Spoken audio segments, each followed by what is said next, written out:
Bapak, Ibu, saudara-saudari yang terkasih, saya ingin mengawali permenungan kita pada hari ini dengan sebuah cerita.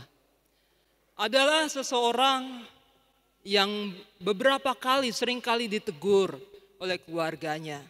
Ayo, kamu bertobat, percaya kepada Tuhan. Ayo pergi ke gereja. Tidak mau. Saya tidak mau bertobat. Saya tidak mau pergi ke gereja. Meskipun dia berkali-kali ditegur oleh keluarganya, oleh orang-orang di sekitarnya, tetapi dia terus bertegar hati. Bahkan dia terus dalam dosa-dosa yang begitu berat, bahkan menghujat Allah. Pada suatu ketika dia mati, ya, mati juga ya siapapun juga mati ya. Pada akhirnya dia mati, lalu dia bertemu dengan iblis, bertemu dengan setan. Ya, lalu iblis mengatakan, mau nggak kamu ke neraka? Oh, ke neraka? Iya, nanti saya perlihatkan kamu seperti apa neraka itu. Oh, boleh juga ini ya. Akhirnya dia pergi ke neraka, ya, diajak oleh setan. Ternyata di neraka itu indah luar biasa, ya. Ada taman di situ, kemudian di situ ada makanan, ya, minuman, bebas, ada permainan-permainan di situ, menyenangkan luar biasa, ya, menyenangkan luar biasa. Lalu orang ini ngomong, Tantan, aku mau dong masuk ke neraka. Tunggu dulu, ya. Waktumu belum tiba. Kamu harus buat dosa lebih berat lagi, dosa yang paling berat, ya, sampai kamu masuk neraka. Oh gitu ya? Iya, sekarang kamu kembali ke dunia. Oh, akhirnya orang ini kembalilah ke dunia. Ya, akhirnya dia di dunia, dia melakukan dosa yang begitu berat. Bahkan menolak Tuhan, menghujat Tuhan, tidak mau percaya kepada Tuhan. Dosa-dosa berat. Hasilnya dia masuk neraka. Tetapi apa yang terjadi ketika dia masuk neraka? Ternyata situasinya jauh berbeda. Ada api di mana-mana, ada teriakan-teriakan, hujatan-hujatan orang yang menderita yang begitu hebat, penyesalan di situ. Dia bertanya kepada setan, Tantan, kok nggak seperti yang kemarin ya? Lalu setan itu bilang, iya, yang kemarin itu lagi promosi. Jadi yang benarnya realnya ini, ya, lagi promosi kemarin. Ya. Nah, inilah setan, iblis yang suka menggoda kita, ya, yang suka membujuk kita, menunjukkan betapa nikmatnya dosa itu, ya, betapa menyenangkan dosa itu, dan kita melakukan kejahatan karenanya. Dosa itu memang buat nikmat, ya enggak? Kalau tidak ada kenikmatan di dalam dosa, orang enggak akan berdosa. Ya. Ada seorang yang mengatakan demikian. Kalau kamu belum merasakan kenikmatan dosa, berarti cara berdosamu tidak tepat. Ya. Tidak ada, berdosa dan kebaikan beda ya. Cara berdosamu tidak benar. Cara berdosamu tidak tepat. Kalau cara berdosamu tepat, kamu akan mengalami kenikmatan di situ. Ya. Dia katakan demikian. Dan memang dosa itu menawarkan itu ya, kenikmatan. Ya. Tetapi ketika orang terjebak di dalam dosa, orang akan diperbudak oleh dosa itu dan dia akan ditindas oleh dosa itu. Ya. Dia dikuasai oleh dosa itu. Ini bisa dibayangkan dengan demikian ya. Seorang anak kecil misalnya ya. Anak kecil itu kan biasanya nggak bisa diem ya. Nggak bisa diem ya kan. Gerak sana, gerak sini ya kan. Nemu sesuatu, wah ada seneng di situ, ya. Tapi cuma sementara, gitu. Dia gelisah, terus gelisah dia. Dia cari ini, cari itu, dia gelisah betul, ya. Oh ini menarik kayaknya nih, oh dosa ini menarik, ya. Oh ini menarik, seperti anak kecil, ya. Nggak ada kepuasan di situ, dia dibelenggu, dia tidak akan mengalami keamanan, ketenangan, enggak. Seorang anak akan mengalami ketenangan kalau dia sudah dipeluk oleh ibunya.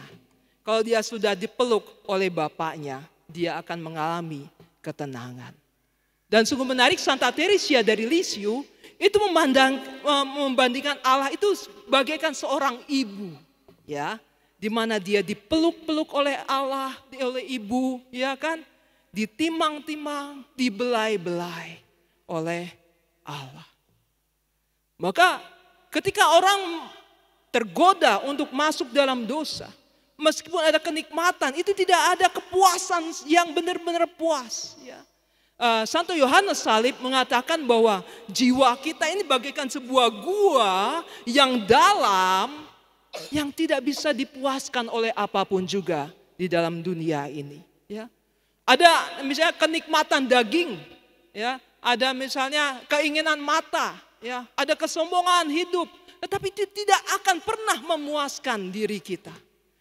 Jurang ini begitu tidak terbatas. Apa yang bisa memenuhinya?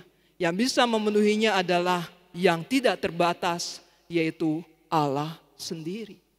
Dan Santo Agustinus mengatakan bahwa kita diciptakan untuk Allah dan kita akan gelisah sebelum kita beristirahat di dalam Allah. Maka sesungguhnya kalau orang terus berada di dalam dosa, dia sesungguhnya ditindas oleh dosa itu. Kalau begitu pertanyaannya, pencobaan itu dari mana sih? Kan ada umat ya, atau siapa yang seringkali bertanya gitu ya. Aduh, Tuhan kok mengapa mencobai saya seperti ini? Nah, itu ada pertanyaannya. Tuhan mengapa engkau mencobai saya? Tuhan mengapa engkau kok buat saya seperti ini? Tidak tahukah bahwa engkau tahu bahwa saya lemah dan rapuh? Ya. Gara-gara engkau itu membiarkan ini terjadi, saya jadi jatuh. Gara-gara engkau Tuhan mencobai saya. Benarkah demikian? Tidak sama sekali. Ya. Dalam Injil pada hari ini, pencobaan itu berasal dari si iblis, dari setan. Yesus mengalami hal ini. Ya. Bukan Allah yang mencobai. Tetapi iblis yang menggoda, yang mencobai kita. Yang kedua, yang mencobai kita adalah keinginan kita sendiri. Surat Rasul Yakobus bab 1 ayat 13 sampai 14. Yakobus 1, 13, 14 itu mengatakan, janganlah seorang mengatakan ketika dia dicobai itu dicobai oleh Tuhan. Tidak. Tetapi kita dicobai oleh keinginan kita sendiri, sehingga kita diseret dan kita dipikat olehnya. Bayangkan ya, kalau kita jatuh di dalam dosa, kita diseret, kita dipikat oleh dosa itu. Sehingga orang itu sulit untuk bangkit. Ya. Kenapa? Karena sudah terikat. Ya. Sudah merasa tidak bisa lagi. Aduh, mengapa saya kok tidak bisa lepas ya dari dosa ini? Ya. Romo, ya berkali-kali ya dosanya sama ya. Mengapa? Karena kita sudah teradiksi. Ya, kita sudah terikat oleh dosa itu. Nah, pertanyaannya sekarang bagaimana caranya supaya kita bisa lepas dari ikatan-ikatan dosa? Kita bisa belajar dari Tuhan Yesus sendiri dalam Injil pada hari ini yang oleh Roh Kudus datang kepada gurun untuk dicobai, ya. Tuhan datang dalam kuasa Roh Kudus, ya.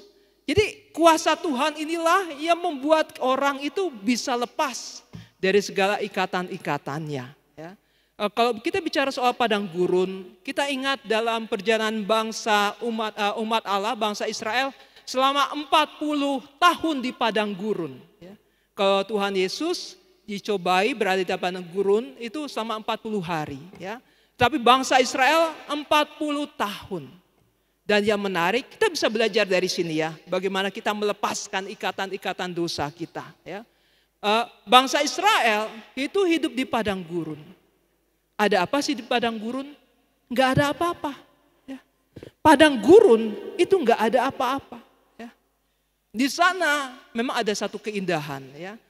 Kalau dilihat di media sosial atau di YouTube, ya itu ada gambaran padang gurun yang indah. Ya. Ada keindahan memang di situ. Seperti dosa itu ada keindahan, ada kenikmatan. Ya. Tetapi ada satu keadaan padang gurun itu yang sungguh-sungguh mencekam, yang menakutkan, yang membuat orang mati. Ya. Bagaimana tidak? Suhu di padang gurun itu berapa derajat? Di siang hari 50 derajat. Lalu di malam hari 0 derajat. Jadi ketika orang hidup di padang gurun, antara dua, mati kepanasan atau mati kedinginan karena membeku. Ya. Tetapi anehnya, bangsa Israel 40 tahun bisa hidup di padang gurun itu kenapa? Nah, ini pertanyaannya. Apakah di sana mereka bercocok tanam? Tidak. Apakah mereka di sana lalu beternak? Makan dari mana ternaknya? Ya. Bagaimana bisa mereka hidup selama 40 tahun? Karena Tuhan yang menyediakan mana, lalu Tuhan yang apa? Yang memberikan daging burung puyuh datang sore hari. Lalu kita bisa mengenal bahwa bangsa Israel bisa hidup selama 40 tahun di padang gurun karena apa? Karena Allah. Mereka bisa hidup karena Allah sendiri yang menyelenggarakan hidup kita. Hidup mereka. Dan dalam keadaan itu bangsa Israel mengenal Allah itu siapa. Di dalam padang gurun, di dalam pergumulan, bangsa Israel menyerahkan hidupnya kepada Tuhan. Menyerah. Ya. Kalau kita dengar kata menyerah, itu sepertinya jelek ya kata-katanya. Aduh, kalah nih pertandingan, kita kalah ya. Seperti main sepak bola, atau main basket, atau main apa. Aduh, lebih baik kita menyerah saja. Apakah itu menyerah? Tidak. Menyerah bukan seperti itu. Wah, golnya sudah banyak dia. Lawan kita sudah pasti menang, udahlah kita menyerah saja. Bukan demikian. Kalau kita bicara soal menyerah, kita bicara soal Yesus ya. Karena begitu besar kasih Allah akan dunia ini, sehingga ia memberikan dirinya, memberikan putra yang tunggal ya. Tidak ada kasih yang lebih besar daripada seorang yang menyerahkan dirinya untuk sahabat-sahabatnya. Jadi ketika kita bicara soal menyerahkan hidup kita kepada Tuhan, artinya seperti Yesus yang fokus pada kehendak Allah, aku tidak mau menyerahkan hidupku pada kuasa dosa, tetapi aku mau menyerahkan hidupku hanya mau melakukan kehendak Tuhan. Inilah yang namanya menyerah. Dan itu dilakukan juga oleh Santa Perawan Maria. Ketika Bunda Maria mendengar sabda Tuhan, ya, dan Bunda Maria diminta untuk menjadi ibu Yesus, dia berkata, aku ini hamba Tuhan, jadilah padaku menurut perkataan. Bunda Maria menyerahkan hidupnya hanya untuk melakukan kehendak Tuhan. Maka kalau kita berada di dalam pergumulan, ya, kita menyerahkan pergumulan dosa kita, menyerahkan diri kita kepada Tuhan. Bukan berarti kita tidak berbuat apa-apa, tidak. Tetapi kita berjuang untuk melakukan kehendak Tuhan. Karena ada penyelenggaraan ilahi di balik peristiwa pergumulan kita. Lalu kita mau belajar dari Tuhan Yesus sekali, ya. Selain dari bangsa Israel. Bagaimana menghadapi godaan. Tuhan Yesus dalam menghadapi godaan itu tidak pernah kompromi. Ayolah coba sedikit dong. Coba aja, enak kok rasanya. Ya. Ayo rasainlah sedikit. Ya cuma kan namanya coba. Ya. Ayolah coba aja ya. Rasain sedikit. Ya. Coba, dicoba. Kan gak ada orang lain yang lihat. Gak ada yang lihat kok. Kamu kan cuma sendirian. Gak ada orang yang lihat. Enggak, tenang aja. Ya. Coba, semakin dicoba, semakin digoda.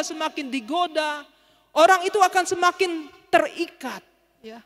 Lain ketika orang mengalami godaan, kalau orang mengalami godaan, orang langsung mengatakan tidak, itu godaan itu nggak nempel, nggak bersarang di situ. Ya. Lihat, ya konten-konten ini, ya semakin dilihat, itu akan semakin nyantol, ya, semakin. Wah, cobalah korupsi sedikit-sedikit. Sedikit-sedikit lama-lama menjadi bukit. Ya. Cobalah selingkuh sedikit lah. Ya, selingkuh sedikit. Sedikit-sedikit lama-lama menjadi bukit. Ya. Cobalah balas dendam. Sedikit-sedikit. Kalau ini dibiarkan lama-lama menjadi bukit. Maka ketika orang mengalami godaan, dengan tegas mengatakan tidak. Jangan kompromi. Saya kan kuat, Saya kan orang Katolik, saya kan sudah dibaptis. Wah ya, saya kan aktif di dalam gereja, saya kan ikut misa terus. Namanya godaan, enggak lah, saya kuat. Tidak. Saya kan sudah dibaptis. Tetap saja. Petrus ketika dia digoda, ya, Petrus ya begitu yakin, ya, ketika menghadapi pergumulan, ketika Yesus mengatakan bahwa dia akan menyangkal Yesus 3 kali, Petrus mengatakan, aku tidak seperti orang itu, aku tidak seperti murid yang lain kok, aku kuat. Wah ya, Petrus mengatakan, taunya dia menyangkal Yesus 3 kali. Yesus mengatakan, roh itu penurut, tetapi daging lemah. Maka jangan katakan bahwa kita kuat, kita lemah dan rapuh. Kita perlu menghadapi godaan ini dan mengatakan tidak. Ada beberapa cara ketika kita mengalami godaan. Pertama, mencegah. Ya. Lebih baik mencegah daripada mengobati.